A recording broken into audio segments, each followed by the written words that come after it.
Hello, you know that fire that destroyed the Asahi Kasei digital to analog converters plant destroyed not only that plant but also damaged a lot of plants of many companies, and since the end of previous year we see pretty fast and drastic transition towards the different digital to analog converter chips. Some companies like FIO have some AK digital to analog converters in stock, but even FIO mentioned that their recently updated M11 Plus Limited is limited and they will produce really small batch of that players and then they'll have to switch to other chips. And other companies like, for example, Shanling had to update their players. They released M6 version 2021, and of course, soon after that, they released M6 Pro, also version 2021, and they transitioned to ESS chips, and here used 9068.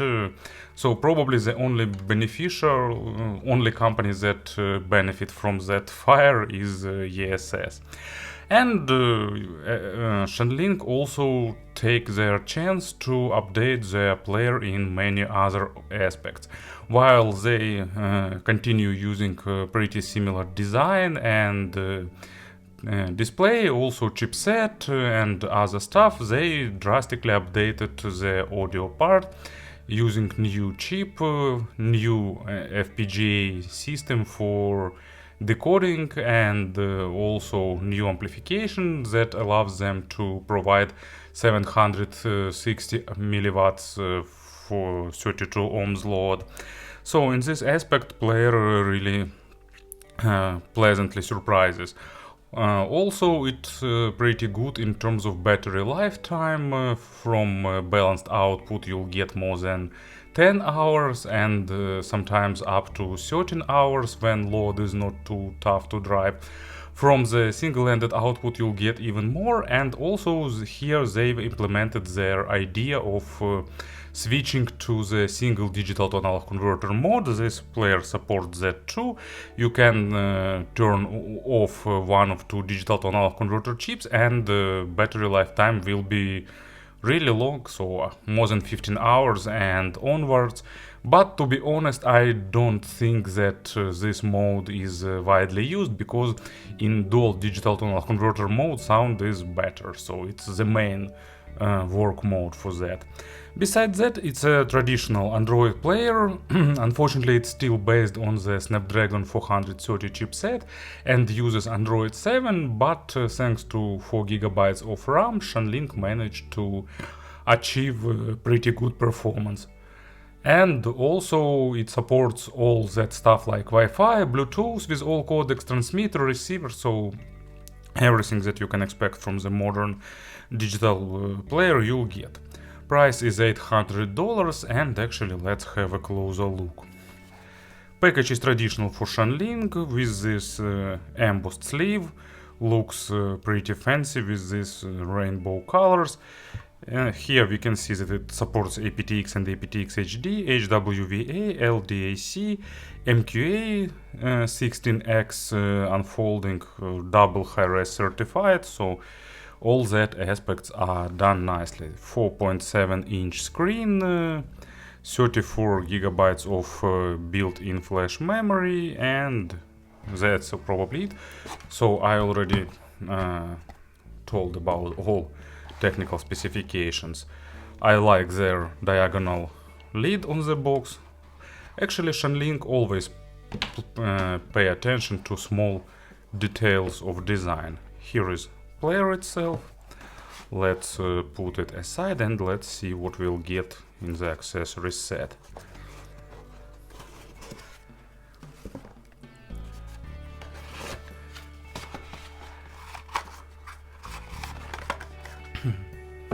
Not that much. Sorry, unfortunately they decided not to put even some cheap case here, some warranty card, manual, and so on. Set of screen protectors with all necessary things to glue them and to apply. So let's unpack and see.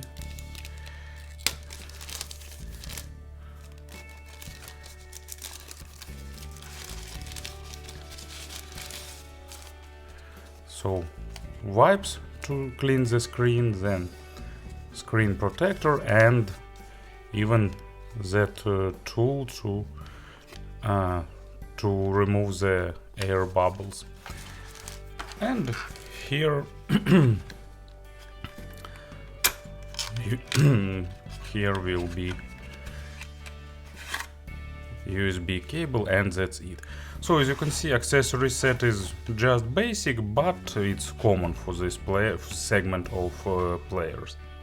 In terms of design, Shanling used their previous approach, but first let's do some size comparisons. Here are three closest rivals, and as you can see, FiOS M11 Plus is a bit bigger in width and height, and in terms of thickness they are almost equal.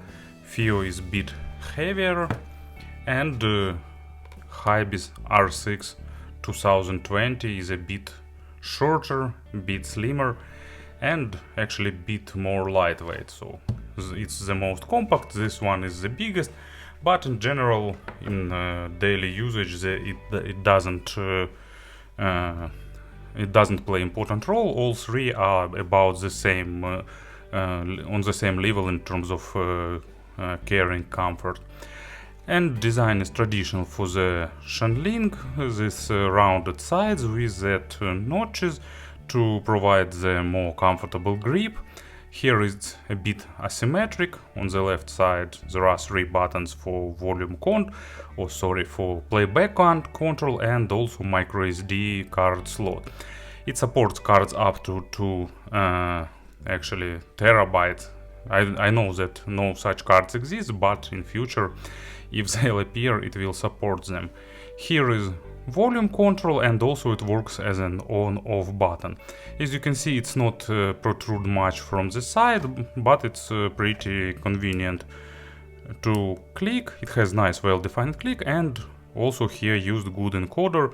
It rotates nicely, and each click is registered properly. And here is the multicolored LED indicator. On the bottom there are three outputs, balanced, Pentacon balanced, and headphones output, and USB input. Also it can be used for charging, to access the memory card and internal memory, to connect USB flash cards, to connect it to external digital tonal converter, to use this player as a digital tonal converter. So all that modern features are supported here, and it supports quick charge version 3.0 that allows it to charge much faster. Back panel is done with this glossy glass. It feels really nice in hand. Not sure how durable it is, but probably it's better to avoid drops, and also it's better to get some case. On the front panel, here is the screen. It's not edge to edge. There is a big notch at the upside and at the bottom, but thanks to this curved glass on the sides, it looks pretty fancy.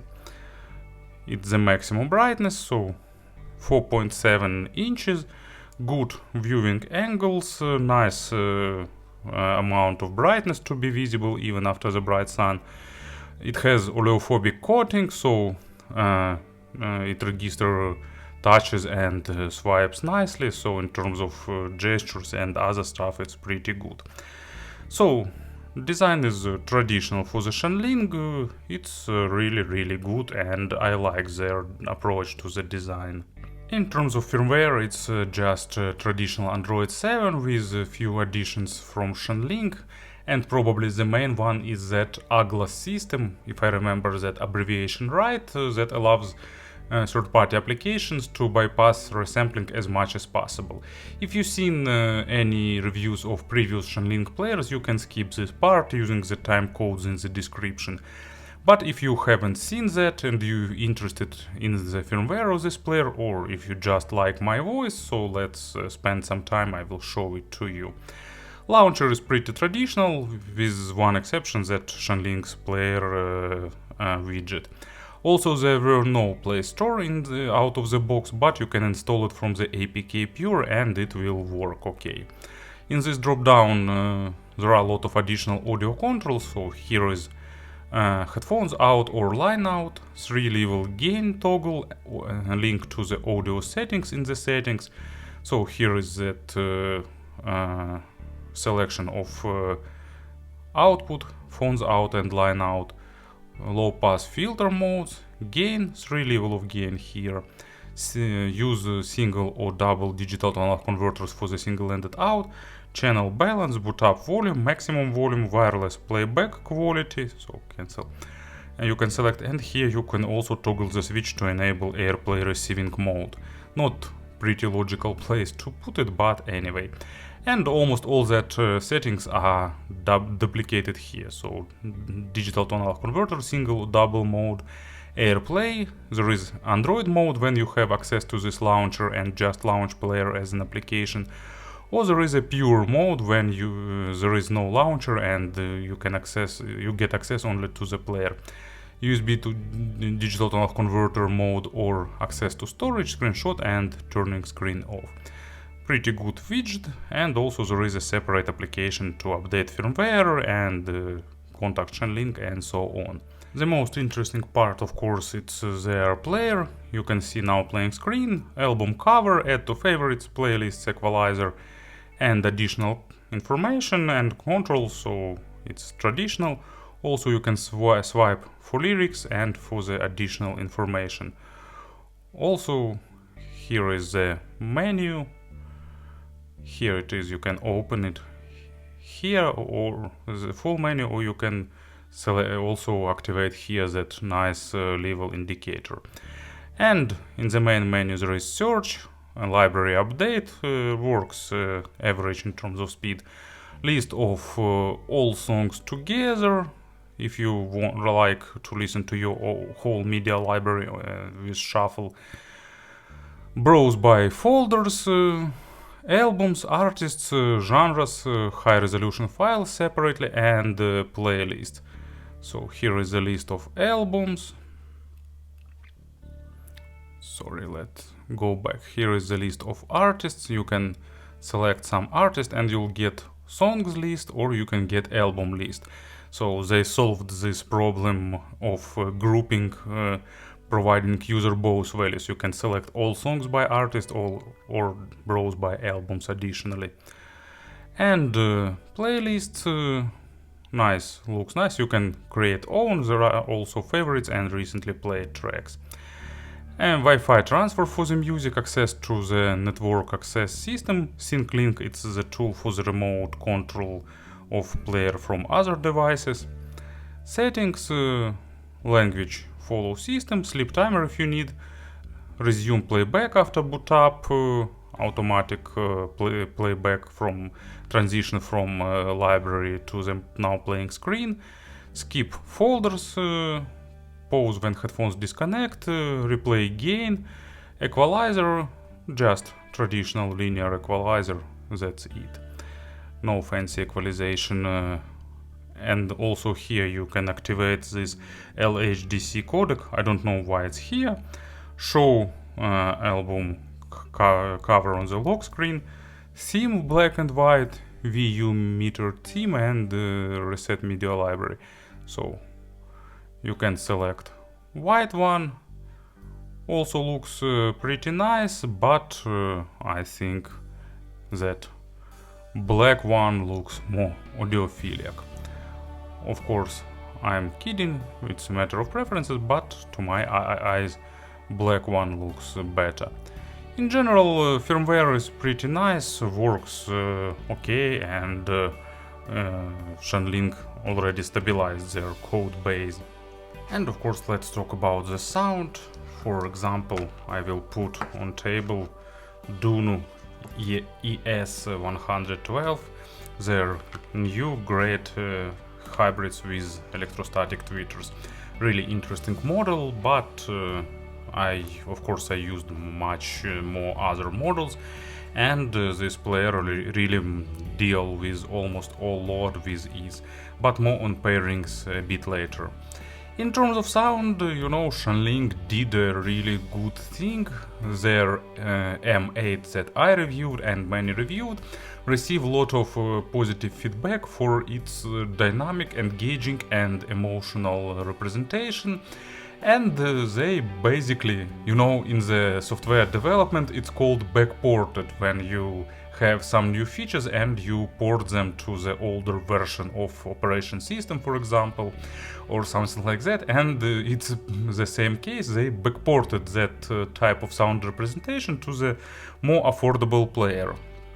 Of course, not completely, because here use different digital to analog converter, and at the same time, you know, they provided good highlighted dynamics, interesting for those who like more fun type of sound. And at the same time, thanks to the chips used here, it has a good resolution, but at the same time it's not 100% natural or monitoring player, but neither it's too colored or something like that. And I must admit that all that I will say, it's about dual digital to analog converter mode. In single digital to analog converter it loses dynamics a little bit, it became flatter with smaller stage and so on.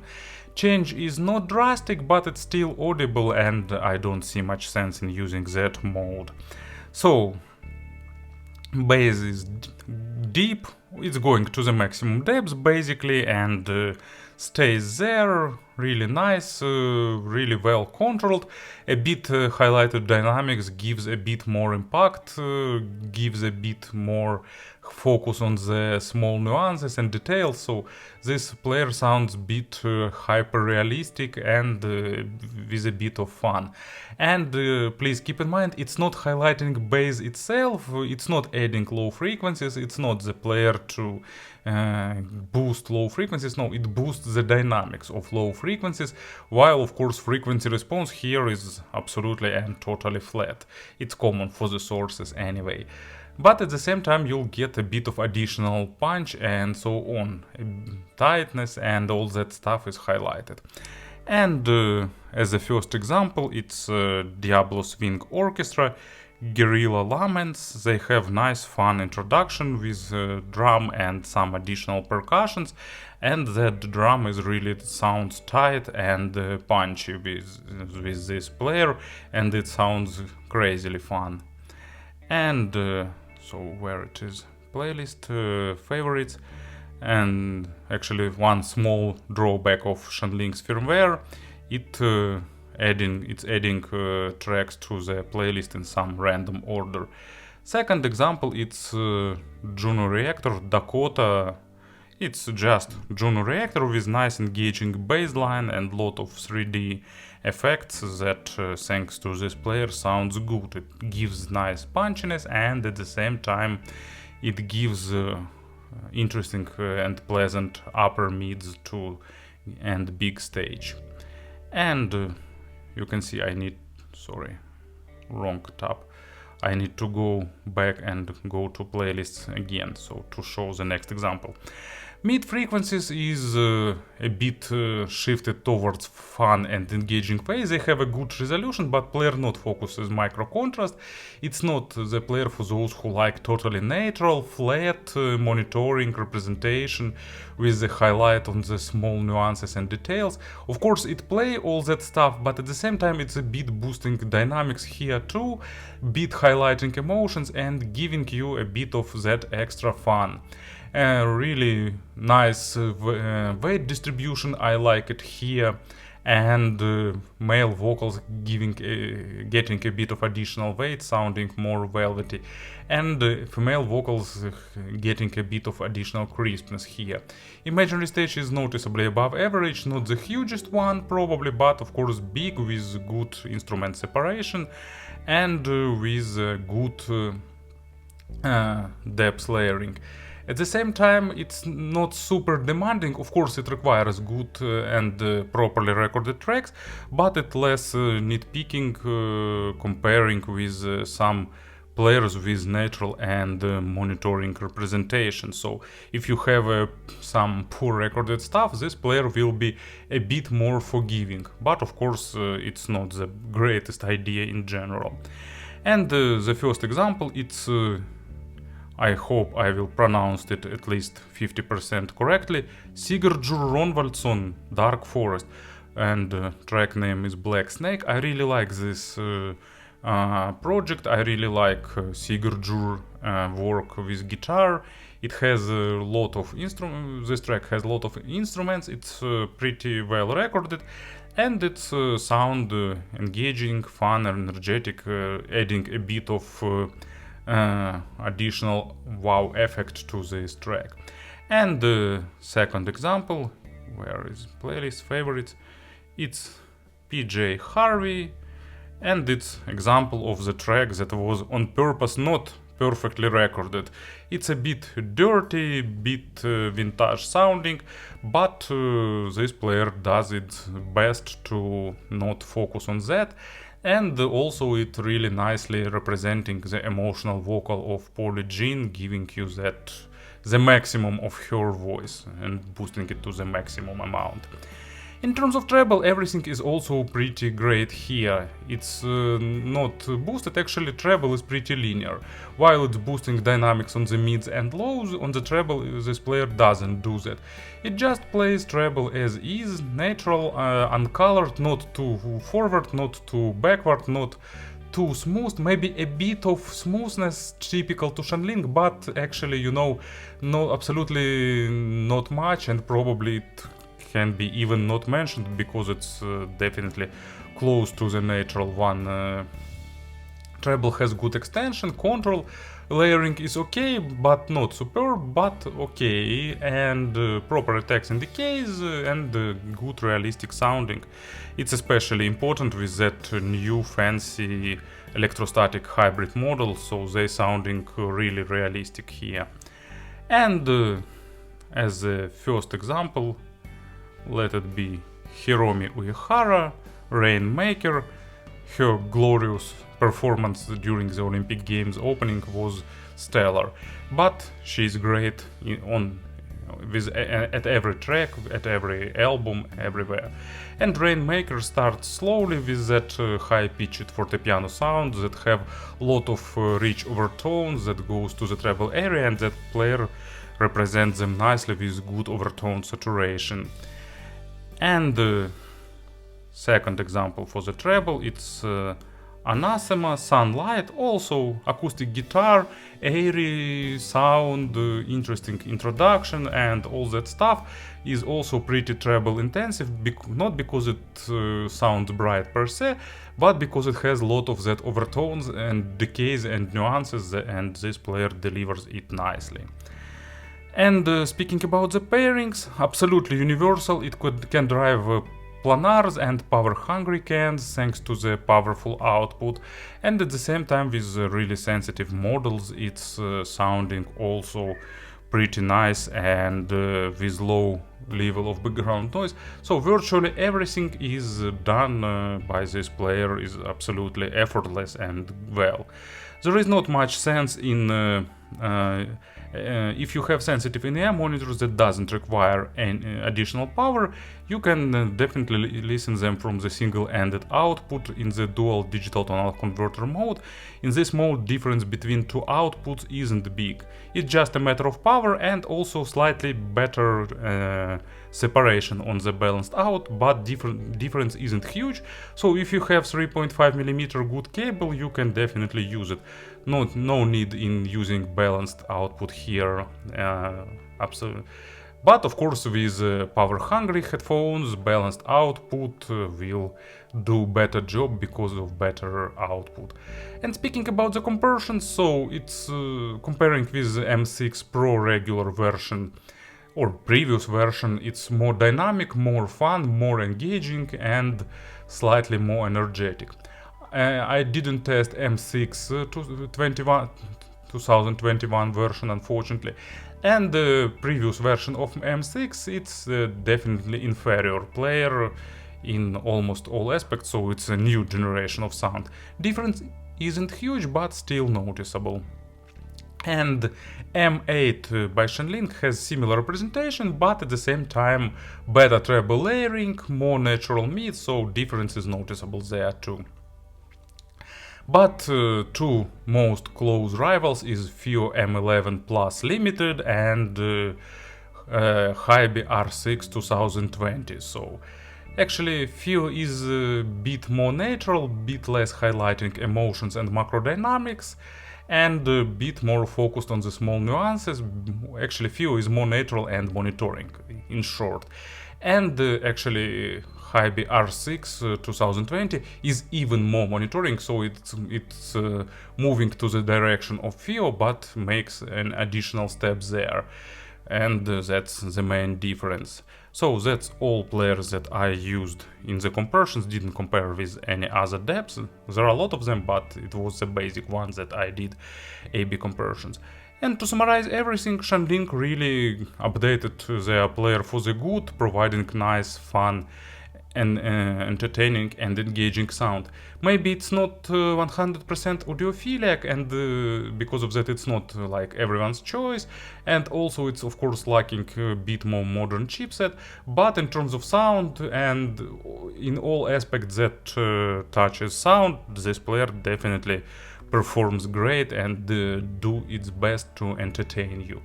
Thank you for listening, thank you for your attention, and of course have a nice day.